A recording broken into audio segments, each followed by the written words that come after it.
Tell me when. Go. Welcome everybody, this is Dr. G and welcome to the final episode. Welcome everybody, this is Dr. G and I want to welcome you to the final episode of Do You Boo Boo, Do You Perspective. I remember growing up playing a lot of sports. I played all kinds of sports, wrestled, I did karate, you know, I'm a ninja, that's what ninjas do. I played basketball, I played football, but this story has to do with basketball. You see, my pops and my sisters and everybody, we all play ball. That's what we did. And I remember finally growing up and earning my way on the basketball court with my pops. Now you gotta understand something. You have to understand this.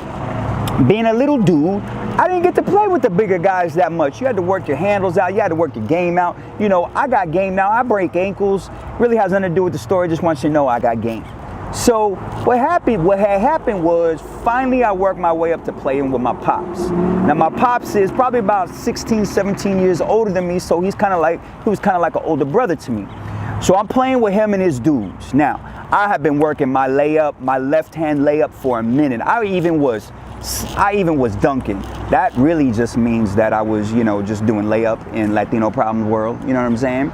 But I work my way up. Now it's time. Now check it out. So we're balling, so forth. You know, I make my little three-pointer. I make my little deuce in the paint, so forth. I'm going off. So what happens is finally, I get a fast break. And I'm open. My pops, it was like slow motion. I'm running down the court, you know, like, oh!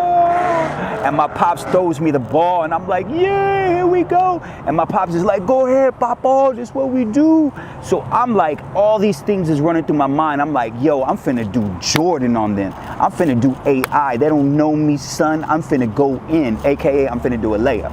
So nobody's guarding me, going down the court. You know, I have to do a little through the legs, a little bit, so forth. And I go ahead and I'm like, I'ma dunk it. I'm going in.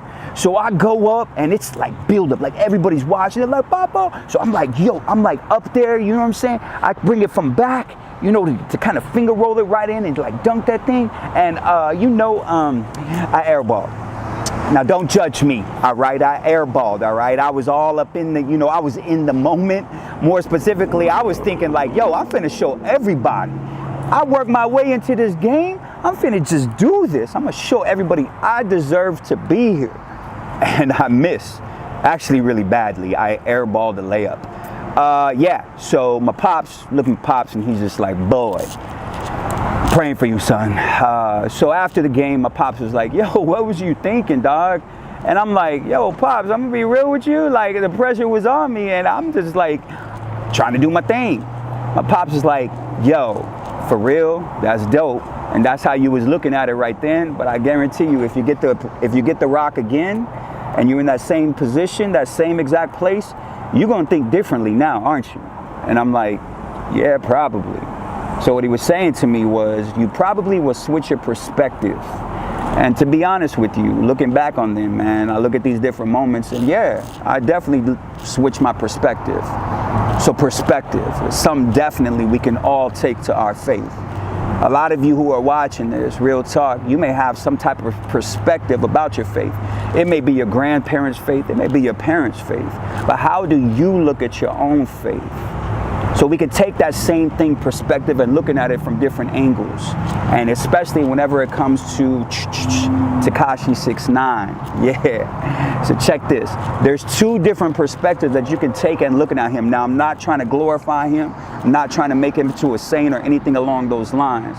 But you get two different perspectives from him in two different recent interviews that he did. The first one is with The Breakfast Club. Now, Charlemagne and all them dudes, I do like Charlemagne, Donkey of the Day, all those different things. But if you look at where they start out, they're coming at him like sideways. And they're making him talk about all the drama that he's gone through, all the different beefs that he's having and so forth. And you're like, man, this kid, and if you watch the interview, he even says like, yo, y'all want to start right there? Let's start right there. We could do this. Now, that's one perspective. Now, check this out. Let's switch gears and look at him from the Angie Martinez perspective.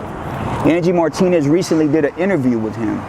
And before they jumped into the drama, which he's all known for, and he's definitely a troll, he admits that, before they jumped into all that. It was probably about 30, 45 minutes of him talking about his background. And you find out some things about him. You find out that when he was about 13 years old, that he saw his father pass away, get killed. He got so depressed and sick, he dropped out of school in middle school. Not only that, like, he was so depressed, he went down to 90 pounds and he almost died. Like, his mother, who didn't know any English or anything in this country, had to get somebody to come help this dude.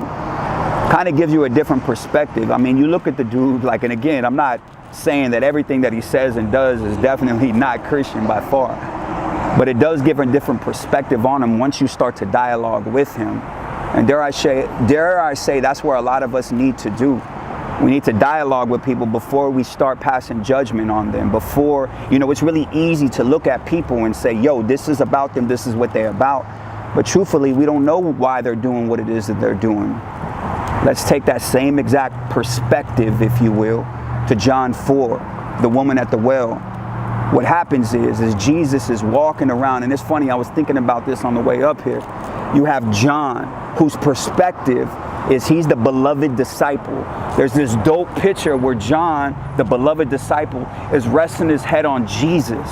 And they're sitting at like a table, if you will. And he's resting his head on Jesus, and Jesus is looking a certain way, and John is looking at a way, and it's kind of saying, the artist is kind of saying that John is giving the perspective of Jesus. When you go to John 4, you have Jesus, man, he's going, he's healing dudes that can't see, they finally can see, dudes that don't got no hands, they're throwing gang signs now, dudes that got no legs, they're doing the moonwalk, all those different things. And finally, you come to John 4, and it says this little thing that's going to give you a different perspective.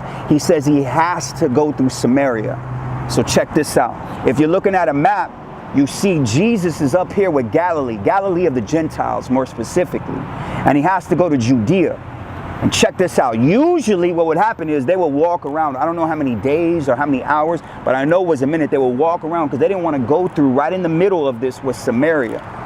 And why they didn't want to go through there was specifically the Samaritans were half-breeds. In other words, they weren't a pure race. I want you to think about that for a second. They weren't a pure race. And they were used to walking around. So Jesus has to go through there, and he takes his disciples all the way, instead of walking all the way around, he wants to walk through it. And he meets this woman at the well. It's 12 o'clock, it's mad hot outside. I'm pretty sure the flies weren't even out. They're mad hot. And he sees this woman who's going to get some water, if you will, and he meets her there. He's waiting for her. And she comes up on him, and he tells the disciples, like, hey, I want you to go away. So these disciples, they haven't been interacting with the Samaritans, with this other race, this other ethnicity forever. That's what they were trained to do from their parents. They were taught that way. So they have to go ask these people who they've been avoiding their whole lives for food, for water, all these different things. Imagine how that felt.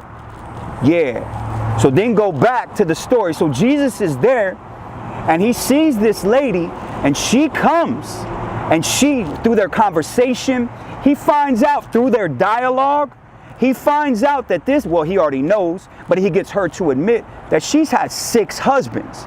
Now, from one perspective, you can this is like a desperate housewife. This is like Love and Hip Hop, if you will. This is like Power, you know what I'm saying? But that's one perspective. But then he hits home with this lady. He hits home with her, and he says, nah, there's more to this lady. In fact, whenever the apostles come around, they look at him and they don't even know how to take Jesus because he's talking to this other ethnic lady. So in saying that, what happens is, as it keeps going, you find out that she really has 6 husbands, and Jesus is the 7th. Jesus is saying, yo, I'm fulfilling everything that you need. He's even pointing to the apostles. Could you imagine? Because that's a lot of time we come to these things and we don't make it real. So he's right there talking to this lady. The apostles come up, and when you read it in the scripture, they don't even know how to react. So he's probably watching them out the corner of his eye, and he's like, yo, I want to teach you guys. These are people just like everybody else. You've been taught this way of dealing with this ethnic sort of people. This is wrong. Let me show you a different way. Let me give you a different perspective. Let's apply that to everything that's going on in our world today. I remember when all this stuff started happening, I called my father. My father served 20 years in the military. I want to make sure I say that before I start down this road. And I called him with all the race stuff that's going on, all the different drama. And I remember calling him. I was going to catch an airplane to Washington to speak, and I hit him mad early. And I'm like, yo, Pops, what's up? It's like 5 in the morning. He answered the phone. He's like, yo, what's up? You good? I'm like, yo, I want to ask your perspective on everything that's going on. My Pops tells me something. He takes a deep breath and he says this. He says, I wish whoever's out there starting all this drama, I wish they had a different perspective on what it means and what it really, really happened through the Jim Crow laws and how they've played out. Now I want you to think about what it means to live in an African American community when you have police that aren't like you who are harassing. What he was saying was, I wish people had a different perspective before they open their mouth. And isn't that a basic Christian concept? Before we open our mouth, we step into the shoes of those people, of our people, if you will. And real talk, isn't that what Jesus is doing? And I'm gonna be real with you. I remember watching the different videos for the Tekashi 6ix9ine where I started with, and I remember hearing his drama of how it was when he grew up. It gave me a different perspective of him. What I'm getting at is that basic Christian principle of mercy, of before I judge somebody, I know what it's like. Now, I can only imagine if you're watching this, I kind of gave a perspective of one side, but it goes both ways. And if you go back to the scripture, she says, like, yo, my parents taught me how to worship this way. That's not a wrong answer. That's not wrong, but that don't make it right.